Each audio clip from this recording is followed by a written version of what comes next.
Ini sebelum dikirim ya. Ini makanya sudah kita coba dari sore, tapi ya.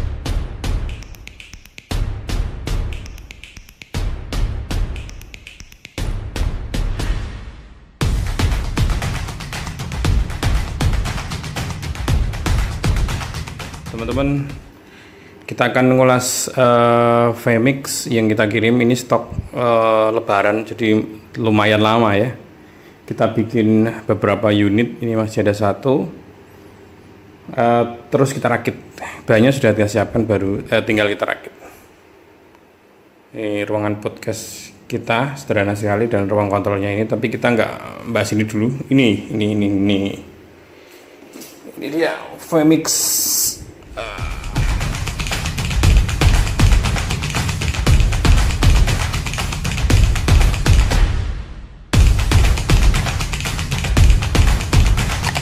Satu input ya, dan bisa ditambah input lain pakai USB HDMI. Ini monitornya 15,6 ya kalau nggak salah ya. Nah, ini power supply-nya di sebelah sini. Terus ini ada kipas untuk SSD sama hard disk. Walaupun sekecil ini, di dalamnya ada hard disk, ada SSD. Dia tumpuk gitu ya.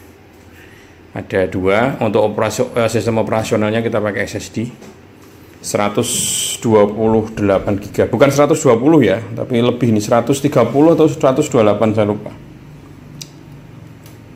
Ini soket panelnya bawaan dari mainboard, lalu kita tambah dengan VGA nya ini. VGA nya ini kelihatan ya, VGA nya. Lalu kita tambah lagi dengan USB 3, lalu capture card HDMI input ada satu, yang satunya lagi adalah out, dia splitter pasif. Ini tombol power, tombol reset kipas. Jadi kipasnya ada 3 kalau di total di dalamnya. Ada kipas casing sini, lalu ada di prosesor ya, memang bawaannya prosesor. Lalu ada tambah lagi kipas di sini, ini kipas hard disk, sama bagian panas di sini terus dibuang dari sebelah sini. Karena ini kecil, harus ada lubang pembuangan angin 2 sisi biar lebih cepat dia mendinginkan. Lalu ada bawaan kipas power supply bawaan. Jadi total di sini ada 4 kipas ya. Jadi agak sedikit bising karena kipas itu kalau bunyi. Nah, yang ini bunyinya satu kipas ini, mungkin terdengar. Nah, ini kipas. Tapi kita nggak bahas ini ya, mas ini ya. Ada telepon, bentar. Barusan ada yang order via Siplah ya. Teman-teman jangan lupa kalau misalkan ini instansi atau sekolahan yang butuh perlengkapan multimedia atau Bedmater dengan kita, bisa masuk di Siplah beli-beli, ketik aja DI banget ya, DI banget tanpa spasi. Oke, jadi kita akan nyoba ini. Coba bayangkan ya kayak gini. Ini monitornya 11 in ya, 11. Ini 15. Yang atas ini 21 ya. Jadi perbedaannya kayak gini. Cuman letaknya aja yang ini lebih depan, jadi agak kelihatan gede. Yang belakang besar ya. Ya seperti itu. Kita tekan tombol power di sini, tombol power yang kuning. Udah. Lampu-lampu udah nyala. Booting dulu ya teman-teman. Dan ini nanti tinggal ngelitik ini aja ya, tinggal ngelitik aja ya untuk lapisannya. Misalkan nggak ada lapisan juga nggak apa-apa, no keyboard. Kita lupa masukin keyboard sama mouse-nya. Kita hanya booting Windows saja ini. Oke, tampilnya kayak gini. Kita nanti akan coba video selanjutnya, coba tes Vmix ini. Kita biarin sampai 1 hari, sampai semalam maksudnya. Kita lihat apakah dia ngeblank, error atau apa. Yang paling penting teman-teman, ketika pengguna Vmix dari manapun itu rakitannya, yang paling penting itu teman-teman harus paling nggak tahu tentang komputer, tentang PC ya. Jangan sampai nggak tahu terus ujuk-ujuk ngeklik mana hilang, atau pengaturannya gimana yang disalahkan yang merakit misalnya, itu janganlah. Jadi kalau misalnya nggak mau macam-macam, performanya biar nggak turun, gunakanlah ini Vmix saja, jangan digunakan untuk yang lainnya. Tapi kalau misalkan teman-teman udah biasa pakai komputer, ya gunakan aja untuk editing, untuk apapun. Tapi ya tahu sendiri, performa nanti akan sedikit turun ya pastinya, semakin lama komputer dipakai. Dengan menggunakan beberapa program pasti kinerjanya juga akan menurun. Diinstal ulang aja lah, seperti itu ya. Jadi lebih bijak lagi dalam mengoperasikannya. Kalau misalnya teman-teman nggak mau bingung tentang switcher vMix karena adalah sistem komputer, jadi ada proses di dalamnya.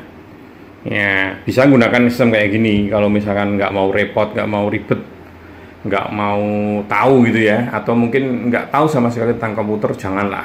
Pakailah switcher kayak gini, dihubungkan ke laptop untuk streamingnya. Nanti misalkan terjadi masalah di streaming, datanya masih tersimpan dengan baik, recording masih kesimpan, jadi bisa di re-streaming atau re-upload lagi. Tapi kalau model vMix, teman-teman harus benar-benar bisa menguasai sistem itu ya. Dan vMix ini kan kita pakai trial supaya aman, tidak ngeblank, tidak blue screen. Jadi trial ini bisa diperbarui trialnya, teman-teman bisa nginstal lagi. Ada tutorialnya di YouTube, tapi kayaknya udah kehapus karena ya tahu sendiri ada tulisannya crack kan, cara install vMix tanpa crack gitu. Malahan keblokir. Ya udahlah, kita bikin nanti lagi. Jadi yang paling penting teman-teman tahu sistemnya, caranya, tahu tentang komputer. Jadi kita pun ketika ada yang pesan, kita lebih tenang, lebih tidak merepotkan, seperti itu ya.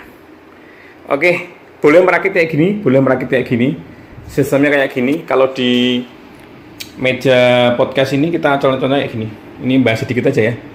Ini kita pakai stabilizer supaya videonya supaya listriknya aman ya, tetap stabil. Lalu ada audio mixer yang kita pakai adalah input Phantom-nya, supaya dia ada 48 volt untuk ngangkat mic condenser. Lalu yang kita pakai, kenapa mixer ini, karena bonusnya kenceng, nggak usah pakai splitter atau power bonus, sudah bagus. Lalu ada ruang kontrol, ini mic untuk kita ngobrol sama yang di dalam, jadi sama-sama headphone nanti kedengaran. Dan setelah ini masuk ke sini. Nah, ini ada UPS ini nyuplai ke sini supaya ketika listrik mati tidak langsung mati ya, data masih keselamatkan. Walaupun recording ini ada baterainya eksternal, baterainya sendiri ya. Cuma lebih aman lagi ketika kita punya power supply, jadi nggak mati gitu ya, nggak rusak lah. Ibaratnya ini masih bisa nampung sekitar 5 menitan, jadi masih aman untuk kita siap-siap backup data. Nah, ini pun tanpa power pun nyala. Ini paling aman. Dan jangan lupa kalau teman-teman setting di mixernya itu di 1080 i60 ya. Atau kalau kita pakai mirrorless itu biasanya kita pakai 1080, bukan i ya, p 50p. Caranya gini. Sebentar, kita tarik dulu. Jadi ketika kita menggunakan mixer ini, kita lihat dulu settingannya, jangan langsung kita asal pakai. Nah, ini ya, PGM outnya ini setting di P. Nah, ini P50. Tapi teman-teman kalau misalkan menggunakan SDA ya, kalau ini kan videonya kan HDMI input ya switchernya, tapi dipaksa untuk pakai SDA, tentunya butuh converter. Settingannya nanti di 1080p60. Itu lancarnya di situ kalau udah kita coba-coba gitu ya. Jadi yang paling penting mengenali hardware, mengenali perangkat kita. Walaupun semurah apapun perangkat kita, tapi kalau kita udah tahu settingan paling bagus, settingan paling detail, memahami secara menyeluruh, pasti hasilnya juga bagus. Oke, gitu aja kawan-kawan. Ini settingannya ke video berikutnya ya. Oh, tadi kok malah bahas ini ya. Bahasnya di sini. Ini sudah habis stoknya. Ini terakhir stok hardware-nya sudah kepasang ini.